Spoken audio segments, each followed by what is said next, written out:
This Future Cities Africa episode is with Kim Walsh, Managing Director at PDG, a public sector consulting firm that supports decision making in the public interest. We discuss the state of municipal finances in South Africa, internal and external factors causing this state, what can be done, new revenue sources and a new financial model for municipalities, and much more.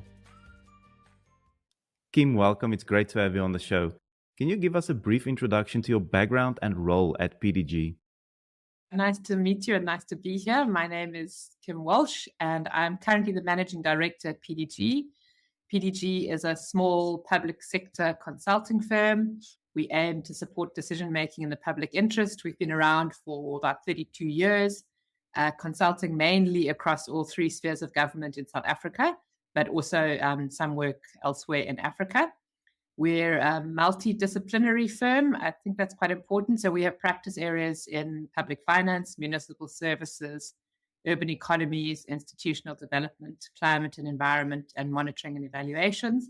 And I personally have been at PDG for almost 17 years now.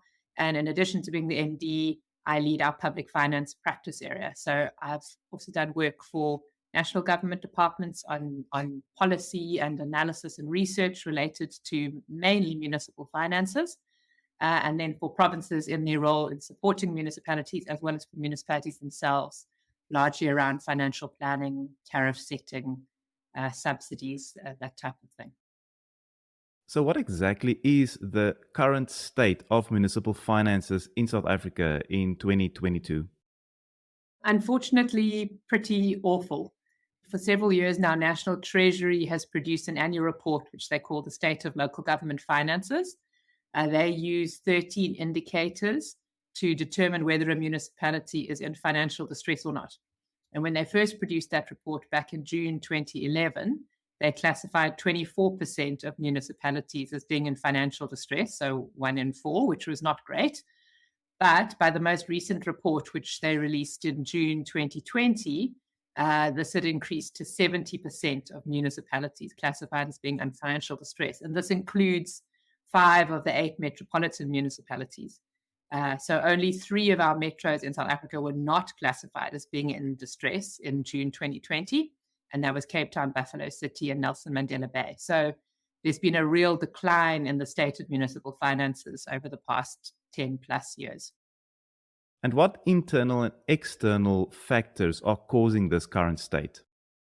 So what's causing this is it's a long and complicated answer. Unfortunately, it's not a neat soundbite.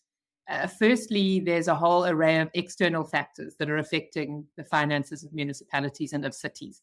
The main factor here is the slow rate of growth in the national economy. So our rate of annual GDP growth has been declining since 2011 in South Africa. And we've performed badly even compared to other middle-income countries around the world.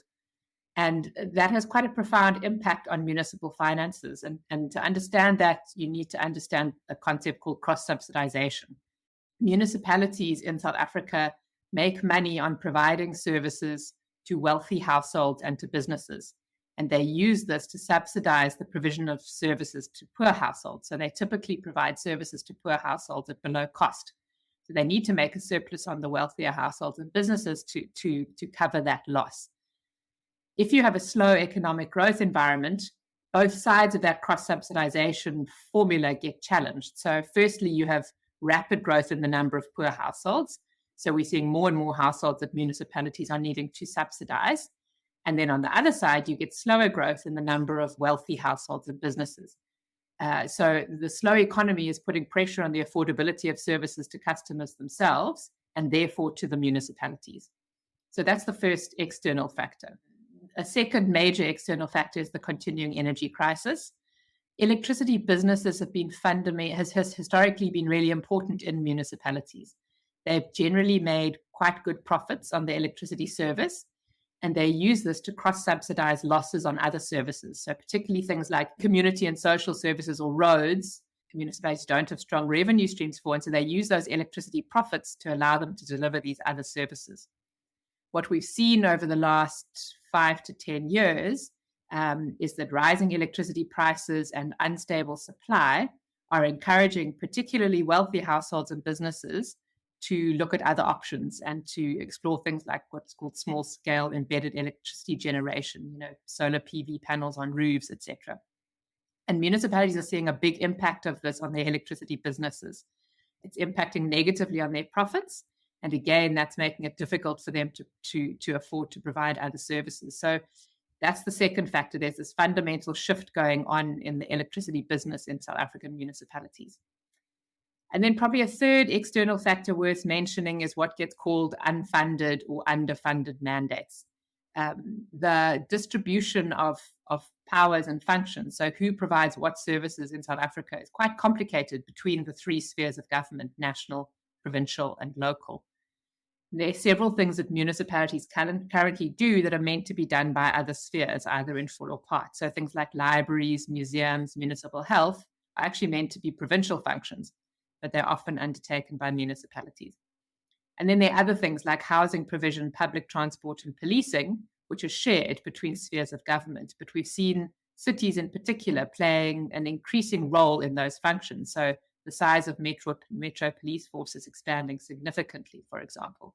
And we've seen municipalities taking on larger roles in public transport. The problem is they don't have funding sources for these functions.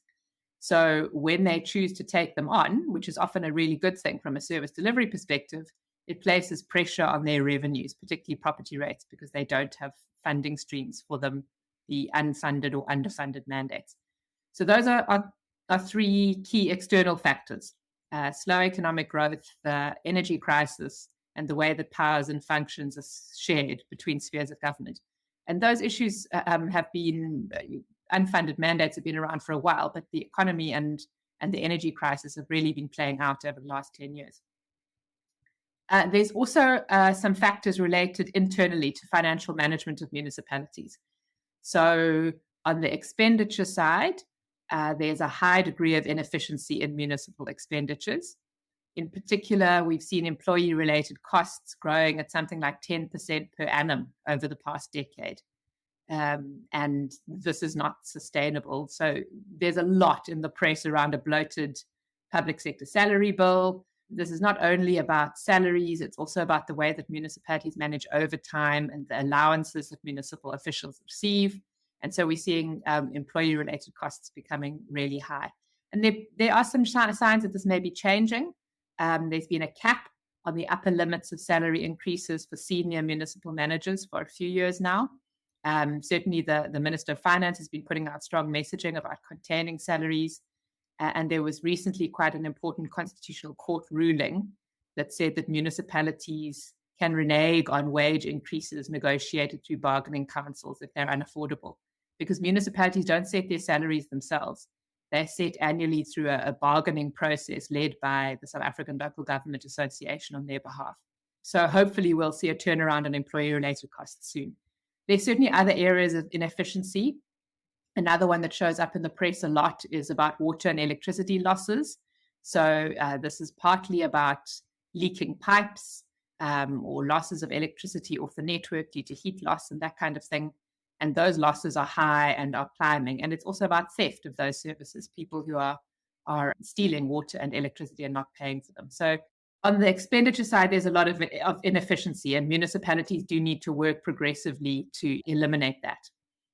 The biggest problem is, in fact, that while some municipal expenditures are too high, others are too low.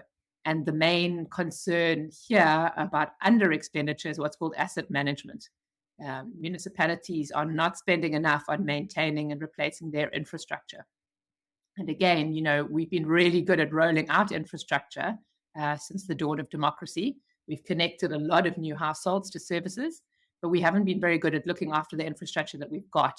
And so what we're seeing is infrastructure condition is starting to decline, and we're starting to see infrastructure failure. And as an example, the 2019 General Household Survey, which Stats SA conducts, found that about a quarter of South Africans were reporting significant interruptions in water supply already in 2019.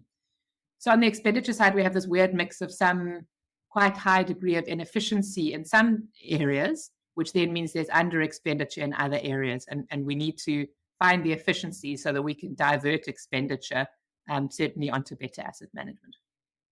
Then on the revenue side, And this is probably the biggest story of why those stats in the National Treasury report are looking so bad, is about very, very high levels of non-payment of municipal bills and low collection of cash by municipalities. And this is probably the most critical issue facing municipalities at the moment, because cash is the lifeblood of a municipality. If customers aren't paying, municipalities aren't able to pay their creditors. And that leads to spiraling debt by municipalities to water boards and Eskom, which we also see showing up in the South African press a lot. National Treasury has a really good website called Municipal Money, which anyone can go and have a look at. And that's got some key statistics on municipalities. And its report shows that cash collection rates were something like 42% in Mangaung, 52% in Ekurhuleni, 72% in Buffalo City in 2021. That means Mangaung is only collecting 42% of the cash that's due to it. And that's a big, big problem. They're running these services, they're sending out bills, but people aren't paying and they're not getting the cash in. This poor revenue collection, it links back to the story about the weak economic climate that I mentioned earlier, because in a weak economy, people struggle to afford to pay their municipal bills. So there's certainly a problem about affordability of bills. But it's not only about that. There's also what is called willingness to pay. And what we increasingly see is people who are able to pay their bills, actually have the money to pay, are not willing to do so because of a decline in trust that municipalities will spend the money as they should, dissatisfaction with the quality of services received, and simply the fact that other people aren't paying. So this is a really dangerous downward spiral for municipalities. If people don't pay, municipalities don't have the money to spend on service provision, which means the quality of services declines and people are ever more unwilling to pay. And I think this is the biggest threat to municipal finances at present, and we have to turn it around as a matter of urgency. Kim, is there anything that can be done to improve on this current state of municipal finances? I don't actually want to talk too much about improving financial management in municipalities. There's no doubt that we have to improve financial management in municipalities. Municipalities have to manage their expenditure carefully. They have to be a lot more efficient. They have to collect the revenues owed to them. They have to report their finances accurately. Every year, the Auditor General points out a lot of issues related to financial management. And I don't want to underemphasize those. Those must be solved. But in my view, what's sitting underneath this is a profound problem with the politics and leadership in municipalities. So a municipality is really a triumvirate between the officials who run that municipality, their political principals, so their councillors and their mayors, and the community that they serve. And for a municipality to work well, those relationships need to be functioning and based on trust. And that trust has broken down badly in South Africa. At least part of the non-payment for services is that people don't believe that municipalities will spend their money well, either due to lack of capacity or corruption. And we also see councillors and political principals placing expedience ahead of the interests of the municipality. So we hear stories of councillors going out and telling people that they don't have to pay for services. And certainly we're seeing plenty of examples of councillors battling it out to gain control of coalition governments. Unstable coalitions have been an absolute disaster for many of our metros. As an example, Nelson Mandela Bay wasn't able to pass a budget on time for the 2022-23 financial year. And that literally puts a municipality on hold. If there is no budget, the municipality cannot spend. They can't go out and put projects in place. That means they can't go and extend their services and provide services. So I think we need to look at the incentives and consequences for councillors and politicians related to service delivery success or failure. And a lot of what's gone wrong with municipal finances, while there is a financial management aspect, is also about the underlying politics. And we've got to stabilize politics. We've got to rebuild trust between communities, municipal officials, and local politicians. And that's not an easy fix. That's a long, hard path. But this is where you were saying, the relative success of a municipality like the city of Cape Town. The city of Cape Town, I think, is an example of when you have stable political environment and strong, consistent leadership, what is actually possible in a municipality. And that's the other factor, is that strong leadership. We've, again, often seen senior management in municipalities captured by political interests or unduly influenced by politicians. And many of the things related to financial management, so for example, turning the trend on employee-related costs That's going to require resisting wage increases if they're unaffordable. It's going to require managing overtime, withdrawing allowances. None of that's going to be popular. And it requires strong leadership with strong political will to push through some of these choices that need to be made in municipalities. And hopefully these things, restoring politics and bringing in strong leadership will help to reinstate payment for services. I think a lot of improving payment levels is about restoring trust. It's about better communication. It's about municipalities keeping their promises. And then it's also about municipalities going out and enforcing credit control and debt collection, which is not popular and requires political will and strong leadership. And it's got to go hand in hand with careful indigent support. South Africa has a lot of support for households who can't afford to pay for services. So there needs to be a commitment to getting those things right. And I think that's really about politics and organizational issues in municipalities, as well as the basic issues of financial management. What about new revenue sources for municipalities? I definitely think there's scope for introducing new revenue sources, particularly precipitated by this shift in the electricity business, because electricity revenues were a lifeblood for municipalities, and that's coming under pressure. I think we need to be careful, though, of pouring more money into a system that's not collecting the revenues currently due. So any new revenue stream, we need to be very careful around adverse incentives related to that. So they're kind of two issues. The first thing is new revenue sources, and the other thing is potentially new services or new ways of providing services. So if we just look at revenue sources, there has been a debate around this for a good long while in municipalities, and there have been several projects done looking at alternative revenue sources for municipalities, and there's a whole long list of things that have been looked at, things like property transfer duties related to local property markets, fuel levies for local roads, increasing vehicle license fees, public transport permits, tourism or hotel occupancy taxes. The list goes on and on. One of the alternative revenue streams that got a lot of attention, it was a local business tax. eThekwini put forward a proposal for a local business tax about 10 years ago and got quite far through the process, but it was ultimately rejected by National Treasury because they pointed at that time to slow economic growth, making the introduction of a new tax unappealing, and as well as the fact that municipalities weren't maximizing their existing revenue sources. So some of that is still valid. I think introducing any new tax, any new tariff, any new levy in a difficult economic environment is very unpopular. But, shifts in the overall funding of municipalities mean that this should possibly be considered. And National Treasury is certainly doing some work on some of these alternative revenue streams. You mentioning things like the possibility of changes in services. And I think that some of the higher capacity municipalities are thinking about that. What might the electricity service of the future look like if the municipality just effectively has some distribution infrastructure and receives electricity from a whole lot of sources, feeds it through the grid and sends it out to other people. What does that look like? And what would be the revenue streams associated with that?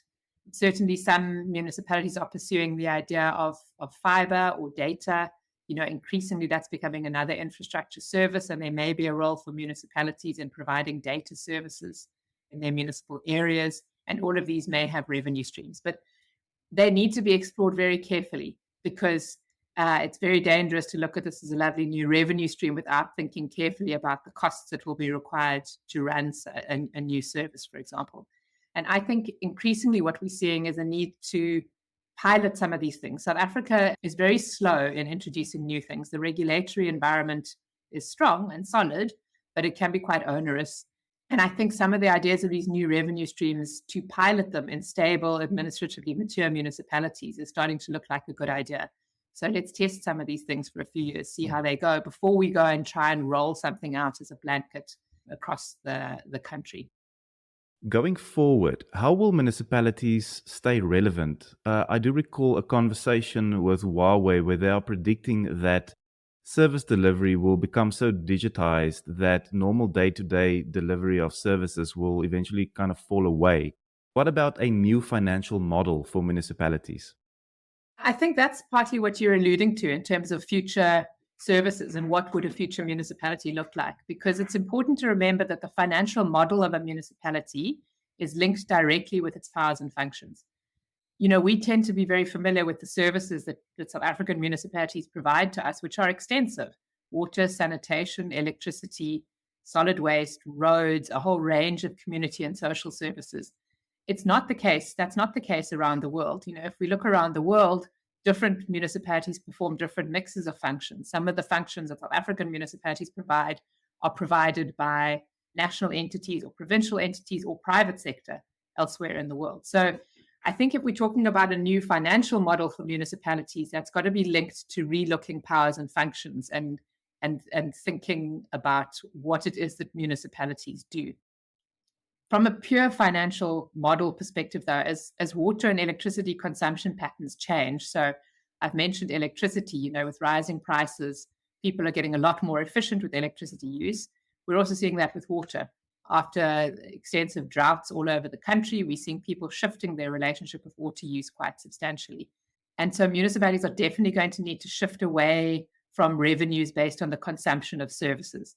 The moment we pay for our electricity per kilowatt hour consumed, we pay for our water per kiloliter consumed, and that's probably going to have to change. Municipalities are going to have to rely more on fixed charges or property rates or potentially some other new revenue sources that are delinked from the volumes of services consumed. So that's the first thing that I think does need to change in the municipal financial model. The other key question is always the extent to which municipalities should generate their own revenues, as opposed to being funded through national grants and transfers. You mentioned this idea of maybe high-income households should generate their own power. They shouldn't be served by municipalities. But if that is the shift that's going to go, we're probably going to need to see much more national tax revenue grants going into municipalities to cover the costs of providing services to poor households. South African municipalities in the constitution and in legislation have quite extensive revenue raising abilities. So they can levy property rates and they can levy tariffs for the provision of services. And those local revenues are a good thing because they increase local accountability. So they encourage that financial accountability relationship with the municipality. I think I would be hesitant about shifting away from local revenues too much and getting to municipalities being purely grant funded. But there's certainly been calls around increasing grant allocation into municipalities, about how the way grants are distributed between municipalities. And this is always a tug of war, because cities, for example, will say that they're the home to the majority of poor households and they therefore need more grant funding to cover those costs. But rural municipalities will say, well, they have no revenue base. They can't generate their own revenue, so they need the grant. So as long as an economy is stagnant and we only have a certain amount of grant funding to go around, it's going to be a tug of war, because giving more grants to one municipality means taking grants away from the other. So I think around the municipal financial model, it's about thinking about what it is that municipalities do, the extent to which that's their revenues are consumption-based, which is no longer sustainable, and then also always around to what extent should they be self-funding and to what extent should they be funded out of the fiscus through grants or transfers of some other sort. Kim, in closing, what is your vision for the future of cities? What's standing in the way of achieving this vision, and how can these hurdles be overcome? There's no doubt that cities are the heart of the economy. They're home to the majority of our population. They're the kind of forefront of providing basic services, and so they're vital in ensuring a certain quality of life. So we need cities that are vibrant and flourishing and functioning effectively. I think part of what the future of cities is about being better around partnerships and relationships. I think that future cities in South Africa need to be far more customer-centric. I think that there's been a breakdown of relationship between cities and the people that they serve. And this is where modern data and modern tech mean that cities can know their customers better than ever before. And they can also communicate with them in a far more efficient, clear, specific, and targeted way. I think we saw that in Cape Town during the drought. Although there were things around the management of the drought that didn't go so well, the one thing that went fairly well was the communication between the city and the people that lived in the city. And there was always a sense of being on the same side and of working together collectively to reduce water demand. And a lot of that was just about communicating well. And I think a lot of South African cities communicate with their citizens very, very poorly. So it's about being really customer-centric, responding to customers' needs, responding to complaints and concerns, and rebuilding that relationship of trust with the people who live in a city. But then there are other partnerships that are needed. I think strong partnerships with NGOs and community-based organizations are really important in terms of holding municipalities to account and people who are looking out for the interests of the poor. I think for a long time in the past, those relationships tended to be a bit adversarial. And I think we need to shift to those being, again, relationships of partners around taking care of service delivery mandates. And then on the other side, also partnerships and collaboration with the private sector. It can be devastating for a municipality if a major industry relocates and leaves. So build good relationships with your key industries. Municipalities generally have top 100 customers, and they need to have strong relationships with those customers to protect interests and facilitate local economic development. And that's why the balance of these relationships is important, because a lot of what a municipality does is balancing all of these interests, balancing the interests of businesses and wealthy households who are the lifeblood, they're your revenue generators, balancing those interests with poor people who you have to serve. You have a kind of a moral mandate to make sure those people are taken care of. And then another area where I think we need better partnerships and working relationships is between the spheres of government. South Africa has a very complicated intergovernmental system, and sometimes the relationships there don't work very well, and we need to get those working much more effectively. In terms of the hurdles and what are the barriers, again, I think this is coming back to some of the points I made earlier. I think our biggest barriers at the moment are the national economy. Municipalities are going to struggle as long as the economy is stagnant and declining. And some of that is outside of municipal control, industrial policy, labor law, those are sit outside of the mandate of cities. But municipalities and cities also have a role to play in economic development. They provide a foundation of reliable infrastructure. They can reduce regulatory red tape, ensure effective access to land. And then municipalities also do a lot around investment retention and promotion, township economies, public employment initiatives. So I think municipalities need to play their part in reigniting the economy. And then we also need to see work at a national level in terms of turning around the economic trajectory. And then I think the other hurdles are politics and leadership. We must stabilize city politics. The political contestation we're seeing in a number of our metros in coalitions is absolutely hamstringing those cities and preventing them from doing work. We've seen that play out in fights and arguments about appointing municipal managers. And that's deeply destabilizing to an administration that has no clear direction, and it cannot deliver services effectively under those circumstances. So stabilizing politics, recommitting to service delivery, making local politicians accountable for the long-term consequences of the decisions that they make, that's vitally important. And then strong, stable, well-qualified leaders at municipalities who are able to take the hard decisions and who can inspire a culture of excellence and service in their municipalities. This has really been lacking for many years, and it's absolutely vital that we restore it. A big thank you to Kim Walsh for this insightful conversation around municipal finances in South Africa in 2022, challenges and opportunities.